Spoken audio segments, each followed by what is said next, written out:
రాబోయే రోజుల్లో ఏపీలో కుట్రలు కుతంత్రాలు జరుగుతాయన్నారు సీఎం జగన్. కుటుంబాల్ని చీల్చి రాజకీయాలు చేస్తారని ఆరోపించారు.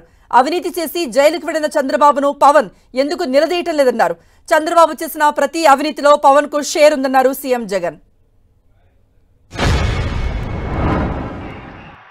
రాబోయే రోజుల్లో కుట్రలు ఎక్కువ జరుగుతాయి, కుతంత్రాలు ఎక్కువ జరుగుతాయి, కుటుంబాలను అడ్డగోలుగా చీల్చే కార్యక్రమాలు కూడా జరుగుతాయి. రాబోయే రోజుల్లో పొత్తులు ఎక్కువగా పెట్టుకుంటారు, కుటుంబాలను చీలుస్తారు, రాజకీయాలు చేస్తారు, అబద్ధాలు చెప్తారు, మోసాలు చేస్తారు. ఇవన్నీ కూడా జరుగుతాయి. అప్రమత్తంగా ఉండమని చెప్పి మిమ్మల్ని అందరినీ, అవినీతిపరుడు చంద్రబాబు అని చెప్పి సాక్షాత్తు కేంద్రానికి సంబంధించిన ఇన్కమ్ ట్యాక్స్ డిపార్ట్మెంట్ అవినీతిపరుడు చంద్రబాబు నాయుడు అని చెప్పి సాక్షాత్తు కేంద్రానికి సంబంధించిన ఈడీ ఆ చంద్రబాబును జైల్లో పెడితే జైలు దగ్గరికి వెళ్ళి ఈ దత్తపుత్రుడు ఈ దత్త తండ్రిని పరామర్శిస్తాడు.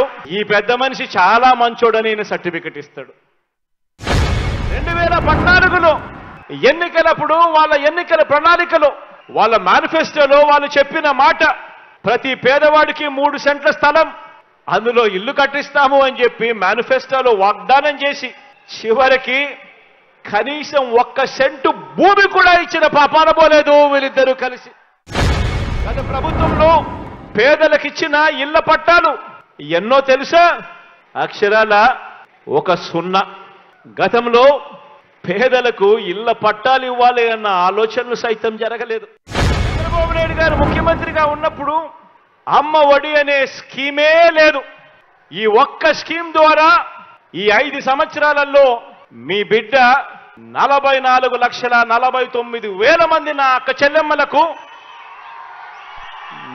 చెల్లెమ్మలకు మేలు చేస్తూ అక్షరాల మీ బిడ్డ బటన్ నొక్కడం నేరుగా 26,000 కోట్ల రూపాయలు నా అక్క చెల్లెమ్మల ఖాతాల్లోకి పంపించడం జరిగింది.